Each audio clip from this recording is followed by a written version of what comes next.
லோகேஷ் கனகராஜ் டைரக்ஷனில் super star Rajinikanth, Nagarjuna, Upendra, Soubin Shahir, Aamir Khan, Sathyaraj, Shruti Haasan, Reba Monica John, Monisha Blessy, Rachitha Ram, Pooja Hegde, காளி வெங்கட், சார்லிலாம் நடிச்சு இப்போ தியேட்டர்ஸ்ல ரன் ஆயிட்டு இருக்க ரிவெஞ்ச் ஆக்ஷன் டிராமா தான் கூலி. மேன்ஷன் வச்சு நடத்திட்டு வர சூப்பர் ஸ்டார் ரஜினிகாந்த் கிட்ட ஒரு நாள் அவரோட உயிர் நண்பன் இறந்துட்டாருங்கிற நியூஸ் வருது. அங்க போய் பார்த்தா அவர் நேச்சுரலா சாகல, யாரோ கொலை பண்ணிருக்காங்கன்னு தெரிய வருது. அதுக்கப்புறம் அதை இன்னும் டெப்தா தோண்டி விசாரிக்க ஆரம்பிச்சா அதுக்கு பின்னாடி ஒரு இல்லீகலான டிராபிக்கிங் கேங்கே இருக்குன்னு தெரிய வர அந்த கேங் கிட்ட இருந்து நண்பனோட 3 பொண்ணுங்களையும் பாதுகாக்கிற கடமையும் நம்ம சூப்பர் ஸ்டாருக்கே வர அதுக்கப்புறம் அந்த கேங் எதுக்கு அவர் நண்பனை கொலை பண்ணாங்க, அதுக்கு பின்னாடி இருக்க காரணம் என்ன, இதை தெரிஞ்சுக்க சூப்பர் ஸ்டார் எடுக்கிற டிசிஷன்ஸும் அதை தொடர்ந்து நடக்கிற சம்பவங்களும் தான் கூலி. இந்த படத்தோட run time 2 hours and 49 minutes. படம் ஆரம்பிச்சது ஓகேவா ஸ்டார்ட் ஆச்சு. சூப்பர் ஸ்டார் என்ட்ரி மாசு. அதுக்கப்புறம் ஃபர்ஸ்ட் ஆஃப் பெருசாக எந்த ஹை மூமெண்ட்ஸும் இல்லைனாலும் பெருசாக போரும் அடிக்காமல் ஸ்க்ரீன் பிளே ஃபேர்லி என்கேஜிங்காகவே இருந்துச்சு. இன்டர்வெல் பிளாக் லோகேஷ் கனகராஜோட ப்ரீவியஸ் படங்கள் அளவுக்கு இல்லைனாலும் தலைவர் ஃபேன்ஸுக்கு கண்டிப்பாக டீசெண்டாகவே இருக்கும். ப்ரீ இன்டர்வெல் ட்விஸ்ட்ஸ்லாம் எனக்கு ஹைலி ப்ரெடிக்டபிளாக தான் இருந்துச்சு. Second half comparatively first half விட அதிகமான theatrical mass moments and so called கேமியோஸ்லாம் பேக்கடாகவே இருந்துச்சு.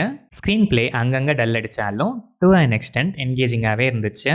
ப்ரீ கிளைமேக்ஸ் ஃப்ளாஷ்பேக் தலைவர் டிஏஜிங் போர்ஷன் ஷார்ட்னாலும் தலைவர் ஃபேன்ஸுக்கு கண்டிப்பாக ஒரு செம்ம ட்ரீட்னே சொல்லலாம். கிளைமேக்ஸோ இல்லை த்ரூ அவுட் த ஃபிலிமோ ஒரு ஸ்ட்ராங்கான எமோஷனல் கனெக்ட் இல்லாதது இந்த படத்துக்கு பெரிய மைனஸ்னு நான் ஃபீல் பண்ணேன். Superstar Rajinikanth as usual வேற லெவலு.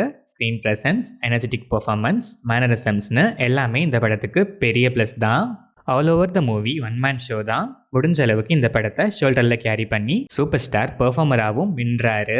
நாகார்ஜுனாவுக்கு லிமிடெட் ஸ்கோப் தான். ஸ்டில் எனர்ஜெட்டிக் பெர்ஃபார்மன்ஸ், கொடுத்த ரோலை நீட்டாகவே பண்ணியிருக்காரு. ஷௌபின் ஷாஹிர் ஷோ ஸ்டீலர்னு தான் சொல்லணும். மோனிகா சாங்கில் மட்டும் இல்லை, படத்துலேயும் மேஜர் ஸ்க்ரீன் ஸ்பேஸ், கேரக்டர் ஆக், பெர்ஃபார்மன்ஸ்னு எல்லாத்துலேயும் செம்மையாக ஸ்கோர் பண்ணுறாரு. ஸ்ருதி ஹாசன் ஸ்கோப் டீசெண்டாகவே இருந்தாலும் பிளாட்டில் ஒரு மேஜர் இம்பார்ட்டன்ட் பாயிண்ட்டாக இவங்க இருக்கிறதால இன்னுமே இவங்களுக்கு ஸ்கோப் பெட்டராக இருந்திருக்கலாம். ஆனால் கிடைச்ச ஸ்கோப்பை யூஸ் பண்ணி எமோஷ்னலாக நல்லாவே பெர்ஃபார்ம் பண்ணியிருக்காங்க. பூஜா ஹெக்டே கிளாம்டாலா, மோனிகா சாங் பிளேஸ்மெண்ட் படத்துக்கு ஆப்டாக இல்லைனாலும், ஏன் சொல்லப்போனால் தேவையே இல்லைனாலும் பெர்ஃபார்மன்ஸில் வைப் பண்ணி நமக்குமே ஒரு வைப் கொடுத்துருக்காங்க.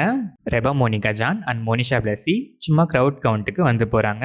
ஸ்கோப்லெஸ் role. Rachitha Ram performance unexpected highlight of the film தான் சொல்லணும். உபேந்திரா சில சீன்ஸே வந்தாலும் கேரக்டருக்கான பில்டப்லாம் பயங்கரமாகவே இருந்துச்சு. வர சீன்ஸுமே பயங்கரம் தான், பட் ஆனால் அதெல்லாம் ரொம்ப கம்மியாக யூட்டிலைஸ் பண்ண மாதிரி தான் எனக்கு ஃபீல் ஆச்சு. ஆமிர் கான் ரோலெக்ஸ் மாதிரியே டிட்டோவாக காப்பி பண்ண ட்ரை பண்ணி ஏதோ அரைக்குறையாக பண்ணி வச்சிருக்காங்க. No more comments. Kaali Venkat, சார்லிலாம் ஓகேஷான ஸ்கோப் தான். பெர்ஃபார்மன்ஸ் ஆனால் நல்லாவே இருந்துச்சு. டெக்னிக்கல் சைட் பார்த்தா சினிமாட்டோகிராஃபி, கலர் கிரேடிங்லாம் பக்காவாக பண்ணி விஷுவல்ஸ்லாம் செம்ம கிராண்டாகவே ப்ரெசென்ட் பண்ணியிருக்காங்க. ஸ்டன்ஸ் மேக்கிங்லாம் செம்ம. எடிட்டிங் பேட்டர்னுமே நல்லாவே இருந்துச்சு. அனிருத்தோட பேக்ரவுண்ட் ஸ்கோர் அண்ட் சாங்ஸ் இந்த படத்துக்கு மேஜர் ப்ளஸ்ன்னு தான் சொல்லணும். நிறைய இடங்களில் எலிவேஷன்ஸ்லாம் செம்மையாகவே இருந்துச்சு. கிட்டு வைப், மோனிகா வைப்பும் செம. அதே சமயத்தில் எமோஷ்னலாக உயிர்நாடி நண்பனுமே செம. ஏ சர்டிஃபிகேட் இந்த படத்துக்கு எதுக்குன்னு எனக்கு புரியலை. வயலன்ஸ் பிளட்லாம் அதிகம் தான், பட் இதை விட அதிகமாக இருக்க பல படங்களை யூஏ சர்டிஃபிகேட்டோடவே பார்த்துருக்கோம். இந்த படத்தை கண்டிப்பாக ஃபேமிலியோடவே பார்க்கலாம். ஓவராலாக பார்த்தா சிம்பிளான ஒரு ரிவெஞ்ச் பிளாட் தான். ப்ரெசன்டேஷனுமே லோகேஷ் கனகராஜோட ப்ரீவியஸ் படங்களோட ஸ்டாண்டர்ட்ஸில் கண்டிப்பாக இல்லைன்னு தான் சொல்லணும். கிளம்ஸி ஸ்க்ரீன் பிளே ஆனால் ஃபேர்லி என்கேஜிங்காகவே இருந்துச்சு. எமோஷ்னலாக பெருசாக எங்கேயுமே கனெக்ட் ஆகலை.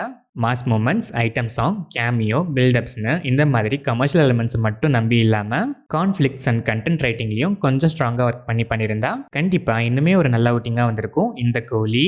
ஸ்டில் ஃப்ளாஷ்பேக், தலைவர் மூமெண்ட்ஸ்லாம் பக்காவாக பேக்டாக வந்திருக்க ஒரு நீட்டான ப்ரெடிக்டபிள் ரிவெஞ்ச் ஆக்ஷன் ட்ராமா தான் இந்த கூலி. கண்டென்ட்லாம் யார் கேட்டா? 4 கேமியோ, அதுவும் யாருன்னு முன்னாடியே தெரிஞ்ச கேமியோவாகவே இருந்தாலும் பரவாயில்ல. கமர்ஷியலாக சில எலிமெண்ட்ஸும் தலைவரை செலிப்ரேட் பண்ணுற மூமெண்ட்ஸும், அது கூடவே ஒரு 3 மணி நேரம் அங்கங்கே போர் அடித்தாலும் கொஞ்சம் டைம் பாஸ் ஆனால் பரவாயில்லங்கிற மைண்ட் செட்டில் இருக்க ஆடியன்ஸ் ஒன்ஸ் இந்த கூலியை மீட் பண்ணலாம்.